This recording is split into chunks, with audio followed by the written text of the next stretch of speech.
जय हिंद everyone, welcome to my YouTube channel. तो आज हम youth competition times RRB group D के प्रीवियस ईयर क्वेश्चन को देखने वाले हैं और आज का क्लास हमारा 7वां होने जा रहा है। 7वें क्लास में हम #3 यानी कि देखने वाले हैं क्लास को, क्योंकि मैं 1 से 50 तक क्वेश्चन करवा चुकी हूँ, ठीक है।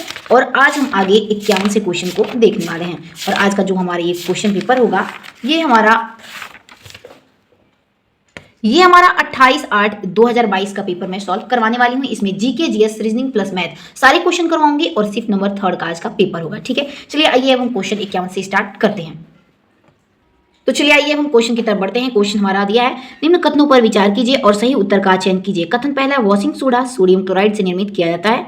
कथन दूसरा दिया है, गंदगी और ग्रीस पर हमला करके जल में घुलनशील उत्पादों का निर्माण करता है जिन्हें बाद में पानी से धो दिया जाता है, ठीक। तो आइए इसका सोल्यूशन हम देखते हैं, ठीक है। तो ऑप्शन नंबर 20 में हमारा करेक्ट हो जाएगा, यानी कि दोनों ही कथन क्या है हमारे ये सत्य है, ठीक। आइए इसके बारे में कुछ इंपॉर्टेंट डिस्कशन देख लेते हैं। वॉशिंग सोडा सोडियम क्लोराइड से निर्मित किया जाता है। यह गंदगी और ग्रीस पर हमला करके जल में घुलनशील उत्पादों का निर्माण करता है जिन्हें बाद में पानी से धो दिया जाता है। अतः कथन दोनों ही क्या है, सत्य है। वॉशिंग सोडा का रासायनिक सूत्र क्या होता है, तो देख लीजिए, सोडियम कार्बोनेट होता है, यानी कि Na2CO3 होता है। आइए नेक्स्ट क्वेश्चन अब हम देखते हैं।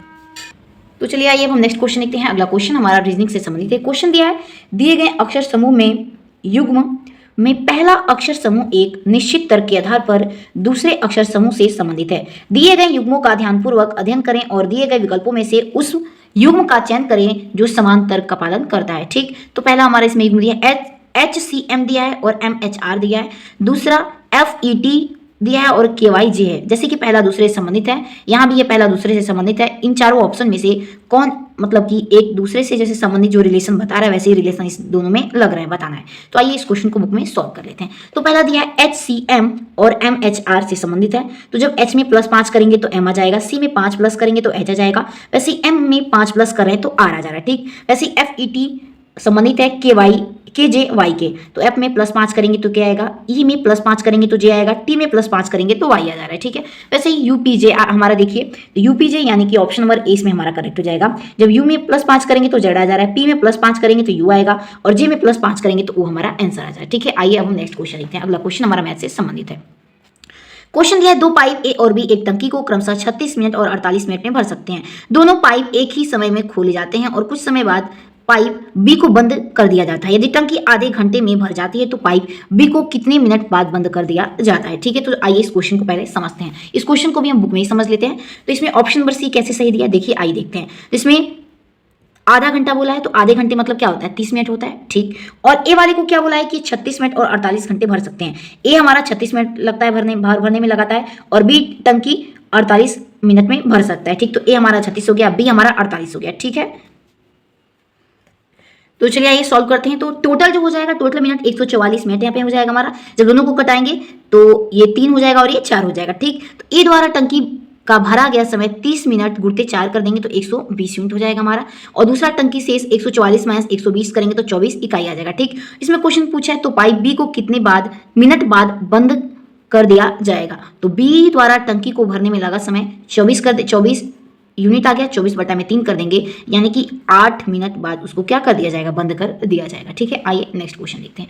अगला क्वेश्चन हमारा क्या दिया, नेक्स्ट क्वेश्चन है, ईसाई धर्म के उस पवित्र ग्रंथ का नाम क्या है जिसके 2 भाग हैं, पुराना नियम, ठीक, जो अनिवार्य यीशु के समकाल का हिब्रू ग्रंथ है, और नया नियम जिसमें यीशु मसीह और प्रारंभिक चर्च के बारे में लेख शामिल है। तो आइए इस क्वेश्चन के ऑप्शन को देखते हैं। तो ऑप्शन नंबर डी हमारा इसमें करेक्ट हो जाएगा, यानी कि बाइबल है। आइए इसके बारे में कुछ इंपॉर्टेंट डिस्कशन भी कर लेते हैं। ईसाई धर्म का पवित्र ग्रंथ बाइबल है जिसके 2 भाग हैं, पुराना नियम जो अनिवार्य यीशु के समकाल का हिब्रू ग्रंथ है, और नया नियम जिसमें यीशु मसीह और प्रारंभिक चर्च के बारे में शामिल किया गया है, ठीक है। आइए नेक्स्ट क्वेश्चन देखते हैं। अगला क्वेश्चन हमारा दिया है, भारत का पहला वन हेल्थ कंसोर्टियम किसने लॉन्च किया है। तो ऑप्शन नंबर इसमें सी करेक्ट हो जाएगा, यानी कि भारत का पहला वन हेल्थ कंसोर्टियम ये विज्ञान एवं प्रौद्योगिकी मंत्रालय के द्वारा ये लॉन्च किया गया है, ठीक है।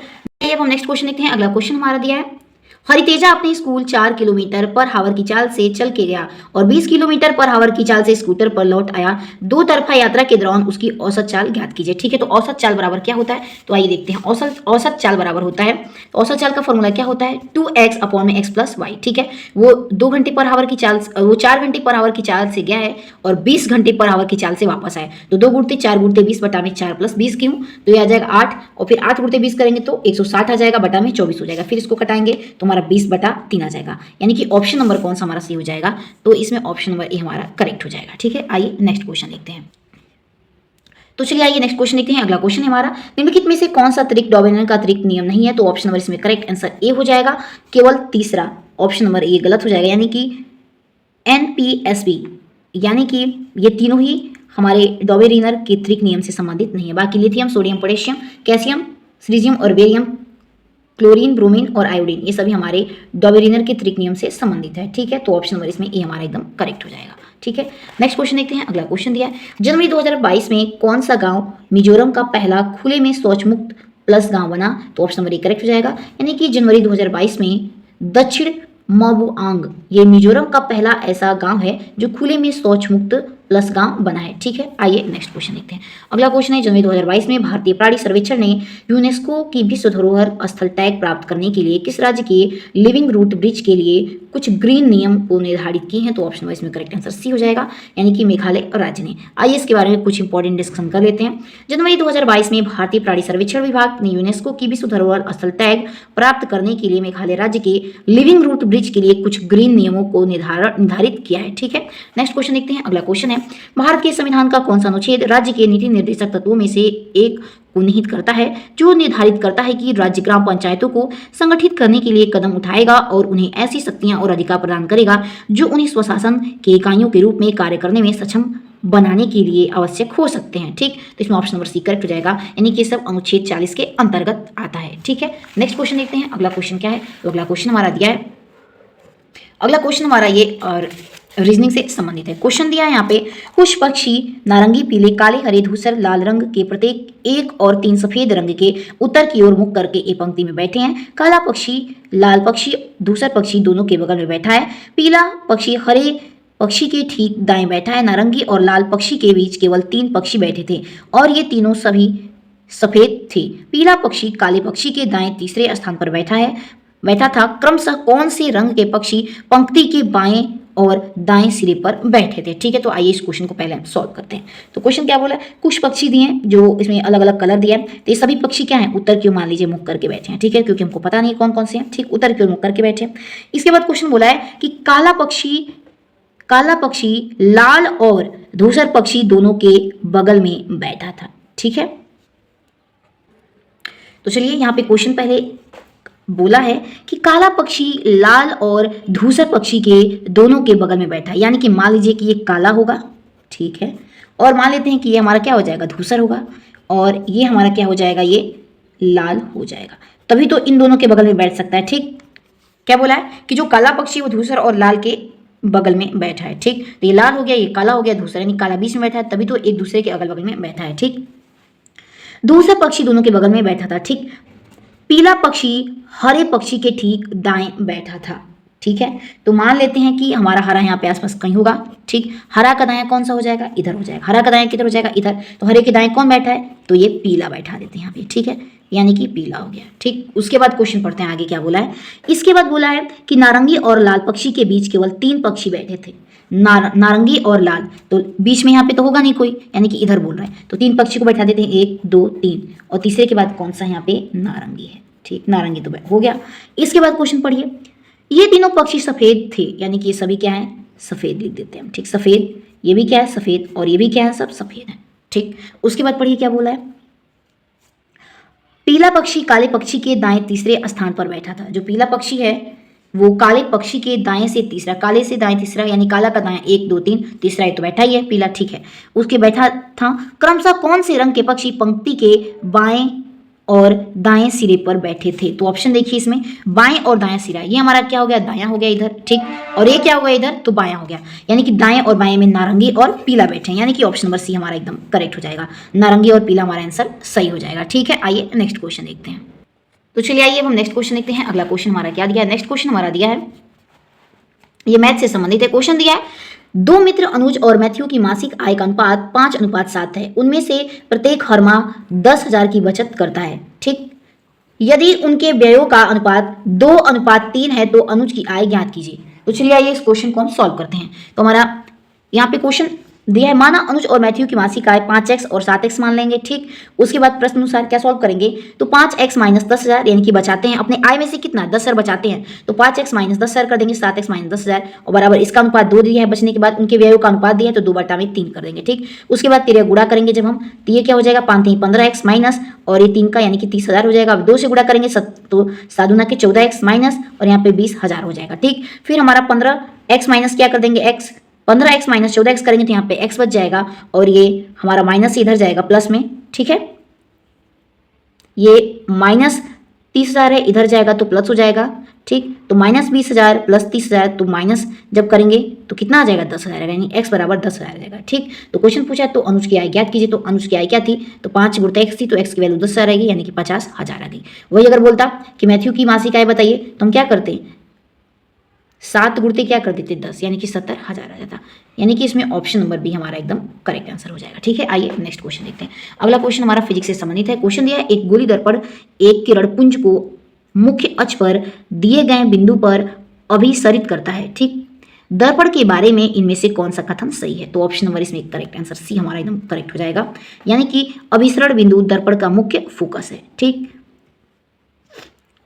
ऑप्शन सी भी सही है और ऑप्शन ए भी हमारा इसमें सही हो जाएगा कि प्रयुक्त दर्पण हमारा अवतल दर्पण है, यानी कि ऑप्शन सी और ए किसमें सही दिया है, तो ऑप्शन सी में एकदम करेक्ट दे दिया है कि ए और सी दोनों ही हमारे क्या हैं, करेक्ट आंसर हो जाएंगे, ठीक है। आइए अब हम नेक्स्ट क्वेश्चन की ओर बढ़ते हैं। तो चलिए नेक्स्ट क्वेश्चन देखते हैं। अगला क्वेश्चन हमारी केमिस्ट्री से संबंधित है। क्वेश्चन दिया है ZnO+C, ये प्रोडक्ट साइड है और रिएक्टेंट साइड क्या दिया है, Zn+CO। अभिक्रिया में क्या होता है, तो आइए देखते हैं। तो ऑप्शन इसमें ए दिया है, ZnO अपचयित होकर Zn का निर्माण करता है और Zn रेडॉक्स अभिक्रिया से नहीं गुजरता है। ऑप्शन सी है ZnO ऑक्सीकृत होकर Zn का निर्माण करता है।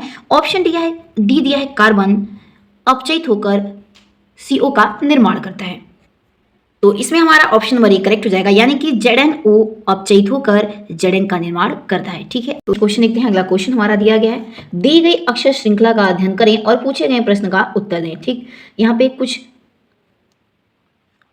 अल्फाबेट दे रखे हैं और बोला है कि ऐसे कितने व्यंजन हैं, ठीक, यानी कि ऐसे कितने कॉन्सोनेंट हैं जिनके ठीक पहले एक व्यंजन, यानी कि व्यंजन के पहले क्या, ठीक पहले एक व्यंजन हो, ठीक, और ठीक बाद में क्या हो, एक स्वर हो। जैसे कि एग्जाम्पल के लिए देख लीजिए, मान लीजिए कि यहाँ पे एक व्यंजन एम दिया है यानी कॉन्सोनेंट, उसके पहले भी एक व्यंजन हो लेकिन ठीक बाद में क्या हो, स्वर हो, यानी कि वॉवेल हो। तो वॉवेल कितने होते हैं, 5 होते हैं। कौन कौन से, ए, ई, आई, ओ, यू, ठीक। यानी कि व्यंजन हो, उससे ठीक पहले एक व्यंजन हो और उसके बाद में क्या हो, एक स्वर हो, यानी कि एक वॉवेल हो, ठीक। यहाँ पे ई भी हो सकता है, ए भी हो सकता है, आई भी हो सकता है, ओ भी हो सकता है, यू भी हो सकता है। तो ऐसे ही ये क्वेश्चन में हम करने वाले हैं, ठीक है। आइए देखते हैं। सबसे पहले हम स्वर को ढूंढ लेते हैं, यानी कि वॉवेल को ढूंढ लेते हैं कि कहाँ कहाँ पे वॉवेल दे रखा है, ठीक है। यहाँ दिया है, आई हो गया, ओ हो गया, ई हो गया, यू हो गया, ई होगा, ए होगा, ठीक। इतने हमारे क्या हैं, वॉवेल दे रखे हैं, यानी कि स्वर दे रखे हैं। अब देखना है कि बोला है कि व्यंजन के बाद स्वर हो, उसके पहले व्यंजन होते हैं। यहाँ पे व्यंजन है नहीं तो ये तो हो नहीं सकता है, ठीक। उसके बाद यहाँ पे देखते हैं, यहाँ बोला है कि पहला व्यंजन हो, उसके पहले भी क्या हो, एक व्यंजन हो, तो ये हो जाएगा हमारा पहला, ऐसा मिल गया, ठीक है। उसके बाद यहाँ पे देखते हैं, यू दिया है,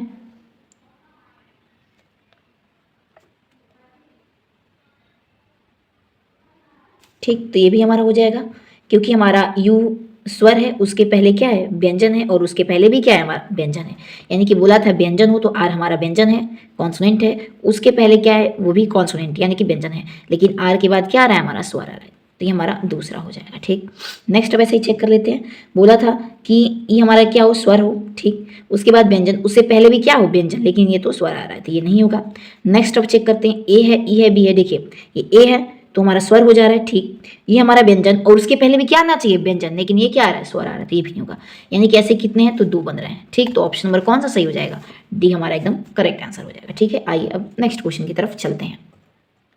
तो चलिए देखते हैं अगला क्वेश्चन हमारा मैथ से संबंधित है। बोला है कि इसको सॉल्व करना है यानी कि सरल करना है। तो चलिए इस क्वेश्चन को सॉल्व करते हैं।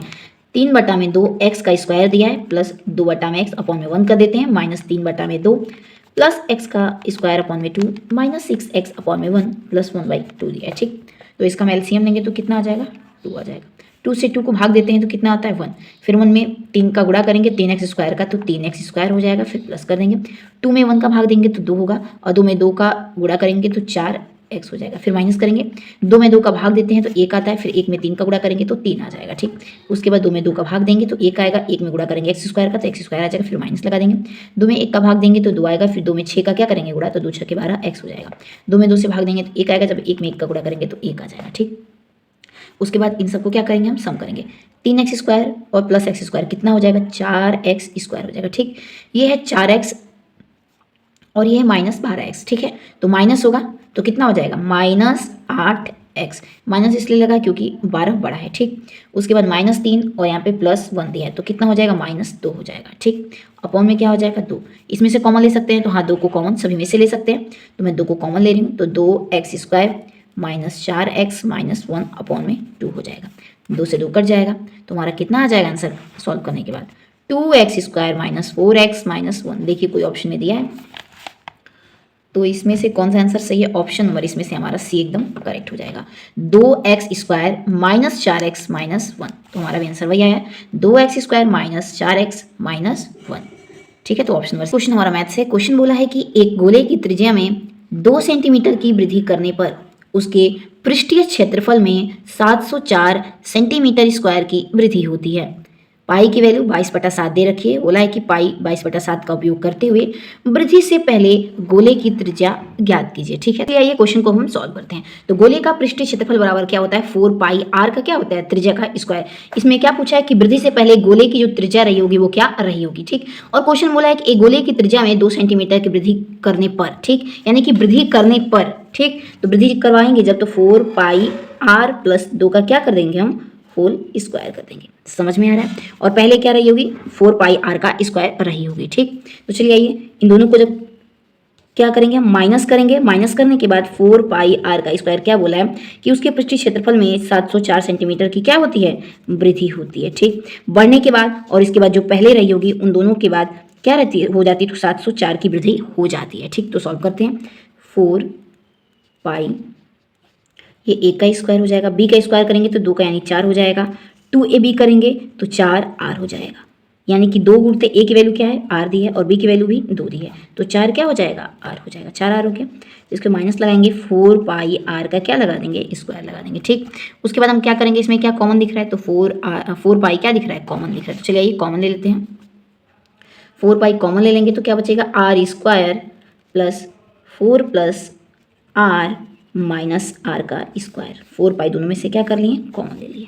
ठीक, तो आर स्क्वायर से आर स्क्वायर कैंसिल हो जाएगा, यहाँ बचेगा 4 पाई 4r प्लस 4 बच जाएगा। ठीक, उसके बाद फिर क्या कॉमन लेंगे, 4 कॉमन ले लेंगे दोनों में, तो 4 पाई कॉमन ले ली हूँ 4, तो बचेगा r प्लस 1 बच जाएगा। ठीक है, फिर 4 चौके 16 पाई हो जाएगा यहाँ पे, और ये r प्लस 1 हो जाएगा बराबर 700 क्या हो जाएगा, 4 हो जाएगा। ठीक, उसके बाद क्या करेंगे, 16 गुणते पाई की वैल्यू 22/7 रखने को बोला था, फिर r प्लस 1 गुणा में है बराबर 704 है, तो r प्लस 1 को यहीं पे रहने देंगे, फिर 704, ये 7 हमारा भाग में इधर जाएगा तो गुणा में हो जाएगा, और 16 गुणते क्या हो जाएगा, 22 हो जाएगा, प्लस 1 इधर ही हो जाएगा, 7 हमारा भाग में है तो गुणा में चला जाएगा, फिर 16 गुणते 22 हमारा ये ऊपर है तो यहाँ पे क्या आ जाएगा, नीचे आ जाएगा। 22 से इसको जब काटेंगे तो पहले 3 बार में जाएगा, फिर 2 बार में, यानी 66, फिर 44 बचेगा तो 2 बार में चला जाएगा। ठीक, तो 32 गुणते 7 नीचे हो गया 16, 16 कम 16, 16 दूना के क्या हो जाएगा 32, यानी कि हमारा r प्लस 1 बराबर कितना आ गया, तो 14 आंसर आ गया। ठीक, इसके बाद r बराबर क्या हो जाएगा, तो 14 माइनस 1, तो हमारा रेडियस कितना आ गया, 13 आ जाएगा। ठीक है, 13 सेंटीमीटर हो जाएगा। तो चलिए देखते हैं कौन सा आंसर इसमें सही हो जाएगा, तो ऑप्शन नंबर ए हमारा इसमें एकदम करेक्ट आंसर हो जाएगा।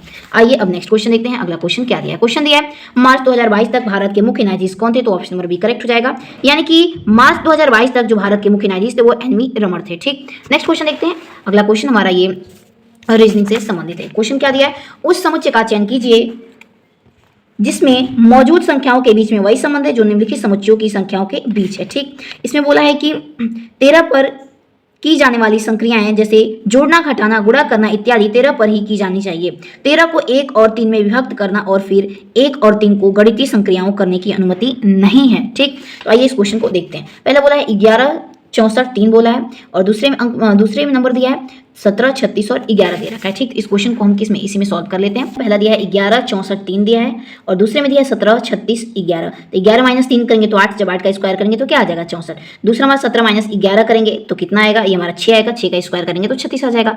वैसे ही इसमें से ऑप्शन नंबर ए हमारा एकदम करेक्ट है, जैसे कि 24, 169, 11 दिया है तो 24 माइनस 11 करेंगे तो 13 आएगा और 13 का स्क्वायर करेंगे तो 169 हमारा आंसर आ जाएगा, यानी कि ऑप्शन नंबर ए हमारा एकदम करेक्ट हो जाएगा। नेक्स्ट क्वेश्चन देखते हैं। अगला क्वेश्चन क्या दिया है। अगला क्वेश्चन दिया है जब किसी चुंबक को किसी कुंडली के पास ले जाया जाता है तो यह कुंडली में एक प्रेरित विभवांतर उत्पन्न करता है। जब हम कुंडली के पास चुंबक की गति बढ़ाते हैं तो क्या होता है, तो ऑप्शन नंबर 1 करेक्ट हो जाएगा। तब कुंडली में प्रेरित विभवांतर क्या हो जाता है, बढ़ जाता है। ठीक है, तो ऑप्शन नंबर ए हमारा इसमें करेक्ट हो जाएगा। नेक्स्ट क्वेश्चन हमारा दिया है चौरी चौरा कांड किस वर्ष हुआ था, तो ऑप्शन नंबर ए करेक्ट हो जाएगा, यानी कि चौरी चौरा कांड 1922 में हुआ था। आइए इसके बारे में कुछ इंपॉर्टेंट डिस्कशन भी कर लेते हैं। दिया है कि चौरी चौरा कांड 4 फरवरी 1922 को उत्तर प्रदेश के गोरखपुर जिले में हुआ था, जब असहयोग आंदोलन में भाग लेने वाले प्रदर्शनकारियों ने एक पुलिस स्टेशन में आग लगा दी थी। इसमें 22 पुलिसकर्मियों की मौत हो गई थी। इस घटना से आहत होकर महात्मा गांधी ने 12 फरवरी 1922 को असहयोग आंदोलन क्या कर दिया, स्थगित कर दिया था। आइए नेक्स्ट क्वेश्चन देखते हैं। अगला क्वेश्चन हमारा मैथ से संबंधित है। क्वेश्चन दिया यदि 3 की पावर x माइनस 2 है प्लस 3 की पावर x है बराबर 7290 है तो x की वैल्यू क्या करनी है, हमको फाइंड करनी है। तो चलिए आइए इस क्वेश्चन को सॉल्व कर लेते हैं। तो चलिए आइए इस क्वेश्चन को हम बुक में ही सॉल्व करेंगे। तो देखिए यहाँ पे क्वेश्चन दिया है 3 की पावर x माइनस 2 दिया है प्लस 3 की पावर x दिया है बराबर 7290 दिया है। तो 3 की पावर x कर देंगे, हमारा माइनस 2 है तो माइनस 2 को नीचे लेके जाएंगे तो 3 की पावर 2 हो जाएगा प्लस 3 की पावर 3x हो जाएगा। ठीक,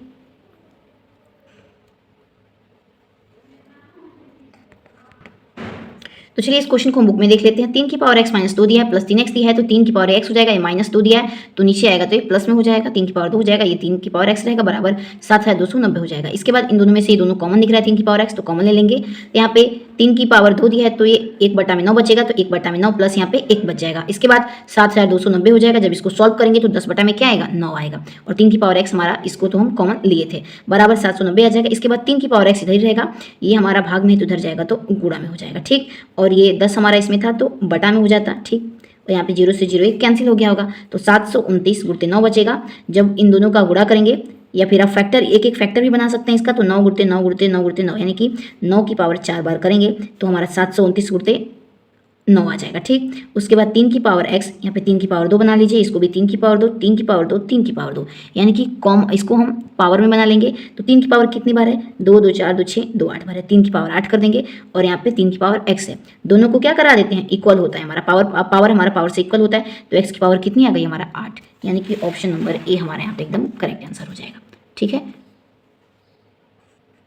तो चलिए दोस्तों मिलते हैं अपने अगले वीडियो में, तब तक के लिए अपना ध्यान रखिए। अगर वीडियो पसंद आए तो इसे लाइक एंड सब्सक्राइब करना ना भूलें। मिलते हैं अपने अगले वीडियो में, तब तक के लिए जय हिंद।